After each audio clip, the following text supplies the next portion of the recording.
Então, meus amigos, de volta com o ciclo ovariano. Bem, como eu tinha dito no vídeo anterior, a menstruação é o desprendimento do endométrio que mostra que não houve a gravidez, né? No ciclo anterior. Então, para a gente ter uma conta certa, vamos trabalhar aqui, ó, dia 1º, vamos imaginar que ela começou a menstruar no dia 1º. Então, no dia 1º, menstruação. Vamos botar aqui, vamos anotar, no dia 1º, menstruação. M de menstruação. Perfeito? Novamente, não importa quantos dias ela vai ficar, importa quando ela começa a ficar menstruada. Perfeito? Nesse dia, a hipófise vai produzir um hormônio chamado FSH. Ela já vinha produzindo, mas numa dosagem muito baixa, muito pequena, né? Então esse FSH, nesse primeiro dia, ele começa a ter a sua produção aumentada. E o que é o FSH? Muito bem, FSH é o hormônio folículo estimulante. Amigos, lá no ovário, o local onde o óvulo está, desde quando ele foi produzido lá durante a vida intrauterina, né? O ovócito, parado na meiose 1, né? Parado na prófase 1 da meiose 1, lá na diacinese da prófase 1 da meiose 1.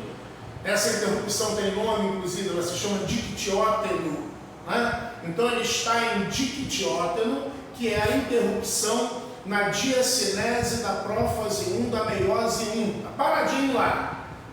Lá onde ele está, o nome da estrutura é folículo ovariano.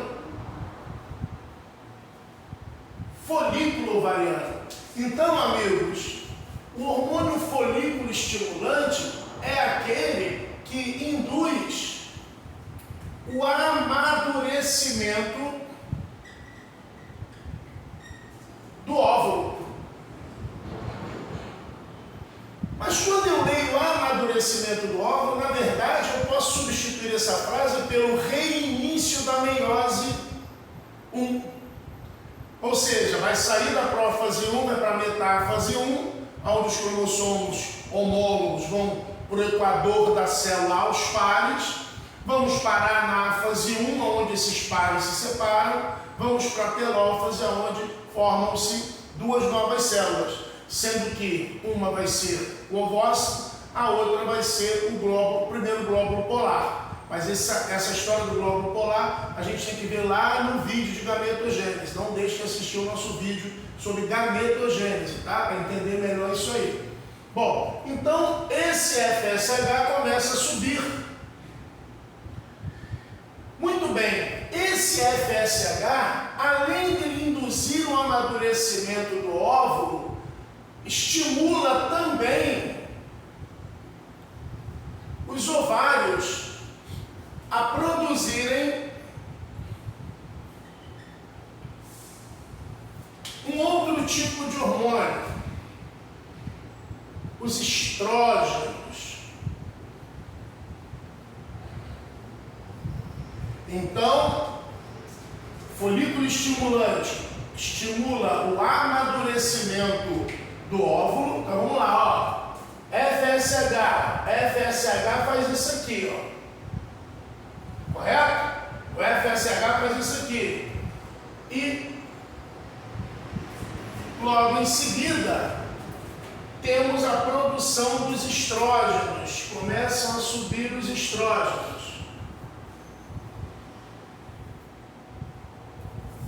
Para que servem os estrógenos?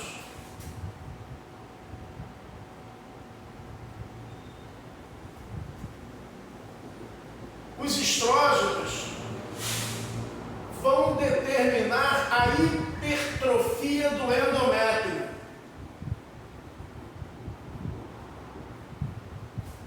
Então vamos de novo aqui no nosso passo a passo, a nossa didática do ciclo ovariano.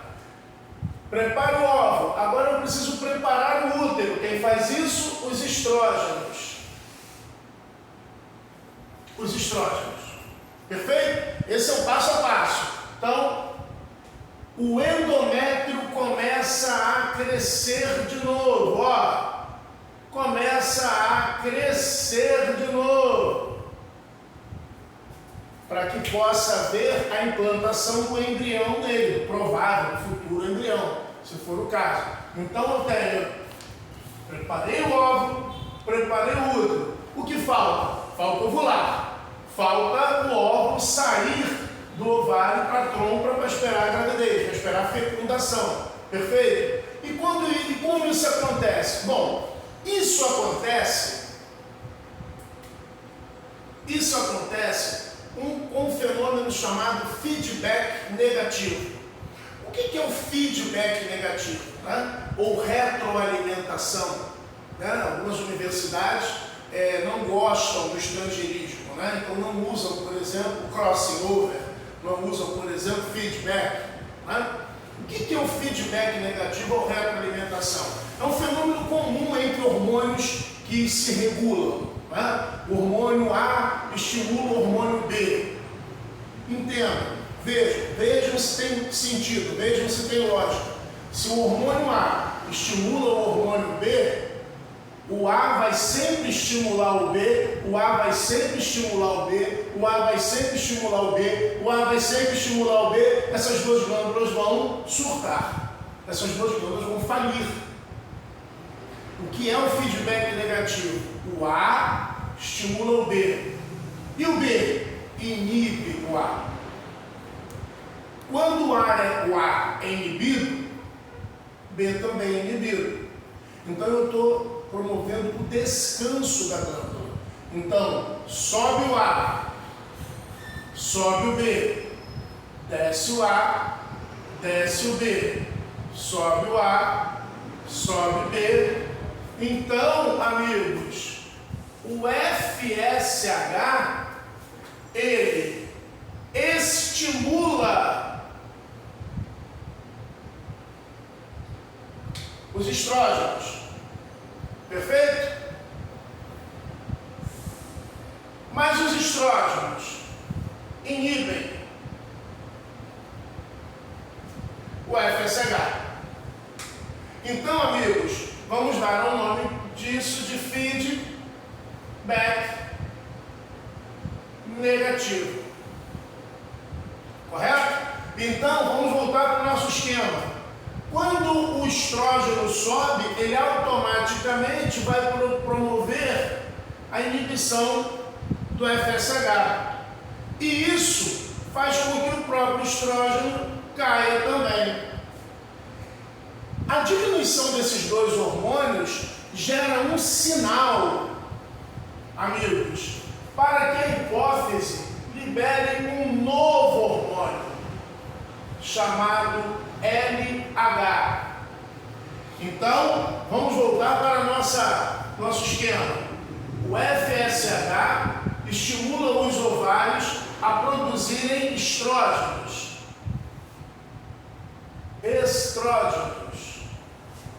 E esses estrógenos vão fazer com que o endométrio cresça.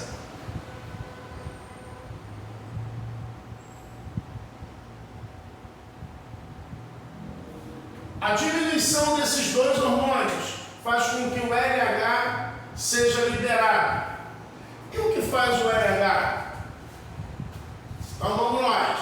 Vamos escrever. Com a diminuição do FSH e dos estrógenos,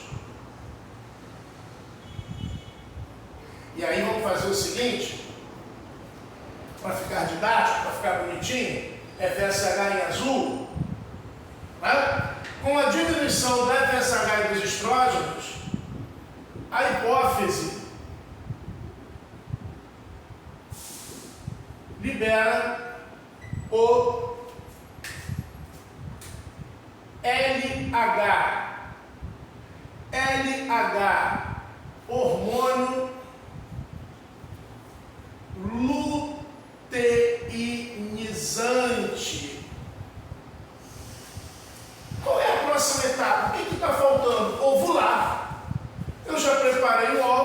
já preparei o útero, está faltando liberar o óvulo. Quem vai fazer isso? O LH. O LH faz com que o óvulo saia do folículo ovariano. Saia do folículo ovariano. Então, quando esse LH atinge níveis máximos, ele vai fazer com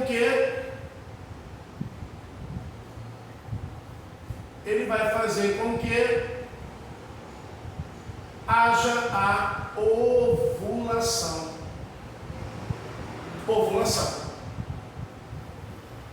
Vai ovular. E aí,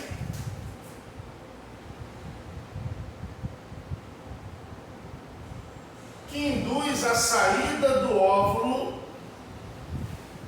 do ovário. Quando esse óvulo, meus amigos, ele sai do ovário, o folículo ovariano, ele muda de estrutura e passa a se chamar corpo lúteo. Corpo lúteo ou corpo amarelo. Nós vamos ver que ele tem uma importância muito grande. Mas esse folículo vazio, ele passa a se chamar corpo lúteo. Então, vamos nós, hein? O folículo vazio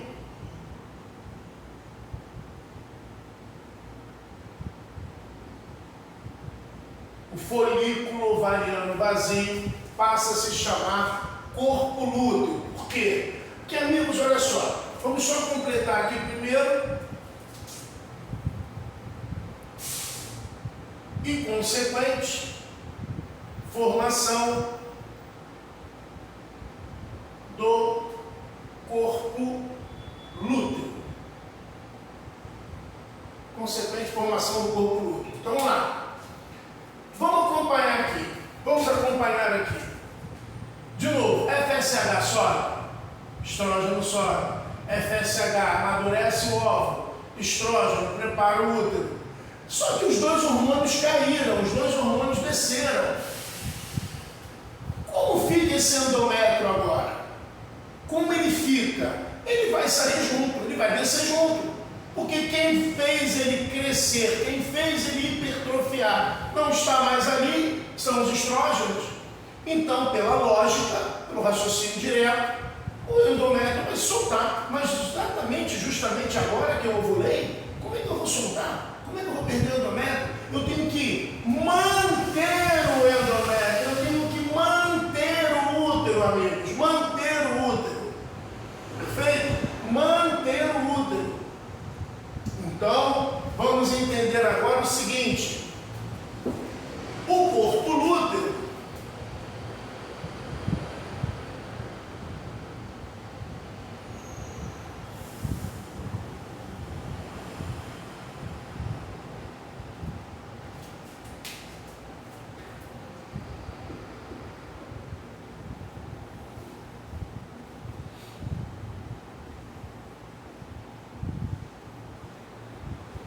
corpo lúteo vai produzir o hormônio progesterona. Nome mais sugestivo que isso não tem. Para frente, né? Progesterona, gestação. O que faz o hormônio progesterona? O hormônio progesterona, ele vai manter o endométrio hipertrofiado. Ele vai manter o endométrio hipertrofiado. Então, LH está alto, né? O LH está alto e a progesterona está alta. Então, agora eu fechei o ciclo, né? Então, vamos lá, vamos voltar lá para o nosso cantinho. O FSH prepara o óvulo, o estrogênio prepara o útero, né? O nosso querido LH faz a menina ovular, né? E aí vamos manter o útero. Quem vai manter o útero? A progesterona. Muito bem. Né? Entretanto, vamos imaginar que não tenha havido a fecundação. O útero foi mantido, né? Vamos esperar um embrião, mas não teve embrião. Não teve embrião. Não teve embrião. Se não teve embrião, ela vai ter que menstruar novamente. Sem gravidez, ela perde o endométrio e vamos começar tudo de novo. Perfeito? Muito bem. E quando isso acontece? Isso acontece porque o corpo lúteo, ele tem uma vida média de mais ou menos aí 14 dias. 14 dias depois da ovulação, 14 dias depois da ovulação, a taxa de progesterona desaba, obviamente que a de LH vai acompanhar, a taxa de progesterona desaba, e o que vai acontecer? O endométrio perde a sua sustentação. Reparem vocês, o FSH amadurece o óvulo. Os estrógenos estimulam o crescimento do endométrio, mas quem mantém a progesterona? Quem mantém a progesterona? Com o decréscimo da taxa de progesterona, o que vai acontecer? (14 dias depois da ovulação, nova menstruação. 14 dias depois da menstruação, da ovulação, perdão, sobem os níveis de FSH. Logo a seguir, sobem os níveis de estrógeno e começa tudo de novo, correto? Então, não houve gravidez. Se não houve gravidez, o corpo lúteo vai desaparecer, ele vai passar inclusive a se chamar corpo branco ou corpo albus, né? Deixa de produzir progesterona, o endométrio vai se soltar, nova menstruação. Nesse dia da nova menstruação, começa um novo ciclo. Perfeito? Chamar a atenção de vocês para uma coisa importante. Quantos dias do mês essa menina pode engravidar? Um. Mas como assim, professor? Não são 7? Não são 10? Não são 8? Não. Um. Porque o óvulo, ele tem uma vida, uma duração, ele tem uma vida média de 24 a 30 horas. Então, se ela ovulou às 8 da manhã de uma quarta-feira, esse óvulo vai estar lá, viável para ser fecundado, até meio-dia do dia seguinte. Depois disso, ele desaparece. O problema é que a gente nunca sabe qual é essa data corretamente, especificamente, precisamente. Né? E aí vem aquele método conhecido como método da tabela, que faz com que você tire dias antes, tire dias depois de um provável dia fértil. Né? Como você calcula o seu provável dia fértil? Se você menstrua 14 dias após a tua ovulação e você menstrua a cada 28 dias, você ovula no 14º. É a lógica. Se o teu ciclo é de 28 dias e você ovula 14 dias antes da próxima menstruação, significa dizer que você menstrua, você ovula no meio do teu ciclo de 28 dias. Como isso não é preciso, não é matemático, não é ciência exata, aí a origem da tabela em demarcar essa data provável do dia fértil, né? O dia fértil, e retirar dias, ou melhor, incluir, né, dias de segurança ao redor desse dia fértil. Mas do ponto de vista biológico, apenas um dia é o dia que o óvulo está lá pronto para ser fecundado. E se houver gravidez? Bom, vamos encerrar agora. Se houver gravidez, bom, amigos, se houver gravidez, se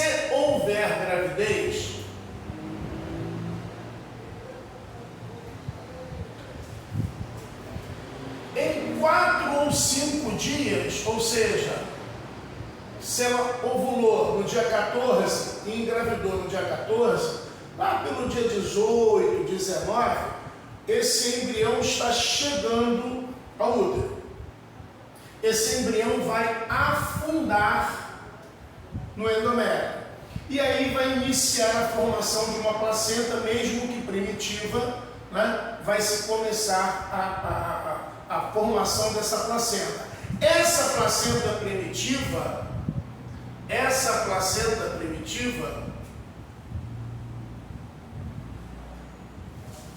ela irá produzir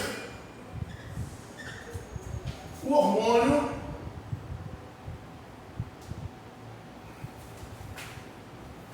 gonadotrofina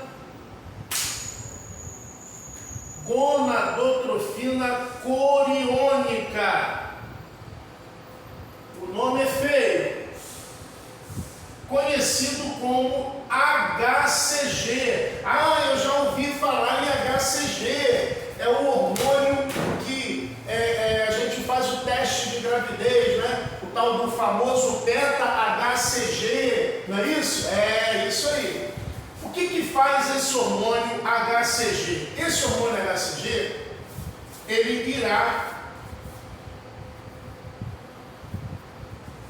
É simples. Por que ela menstruou? Ela menstruou porque os níveis de progesterona caíram. O que vai fazer o HCG? Ele vai manter o corpo lúteo ativo. Ou seja, ele vai manter o corpo lúteo produzindo progesterona. Progesterona, direto, por mais 3, 4, 5 meses. Né? Suficiente para que aquele embrião se implante definitivamente e permaneça aderido ali dentro. Então, o HCG, ele apenas vai manter o corpo lúteo produzindo a progesterona. Então, os níveis de progesterona, né? Eu não coloquei o nome aqui, vou botar agora. Os níveis de progesterona vão se manter elevados. Perfeito? Finalizando, qual é a atuação, por exemplo, da pílula anticonceptiva, né? A pílula anticonceptiva, ela vai manter alto o nível de estrógenos. Porque a razão da ovulação é quando os estrógenos caem. Caem os estrógenos, sobe o LH. Se a menina toma todo dia uma dose de hormônios estrógenos, o que vai acontecer? Ela amadurece o óvulo, ela prepara o útero, mas ela não ovula.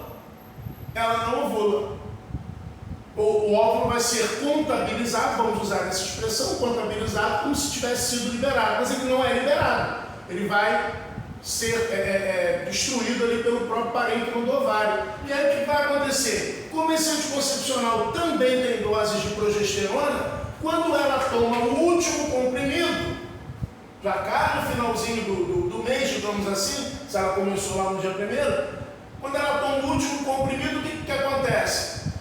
A taxa de progesterona que vinha alta cai. Quando a taxa de progesterona cai, é o sinal para o organismo menstruar. Por isso ela, tomando o anticonceptivo, ela não ovula, mas ela menstrua. O estrógeno não deixa ela ovular. E a progesterona, ao final da cartela, quando cai o nível de progesterona, faz com que o endométrio se desprenda, se solte e ela menstrue. Correto? Eu agora vou fazer o seguinte, eu vou sair da frente do quadro e vou deixar o vídeo rodando por 20 segundos, para que vocês possam printar a tela, fotografar, olhar tudo direitinho aí, ver como é que é essa questão dessa relação entre esses hormônios, ok? E a gente volta com outros vídeos já já.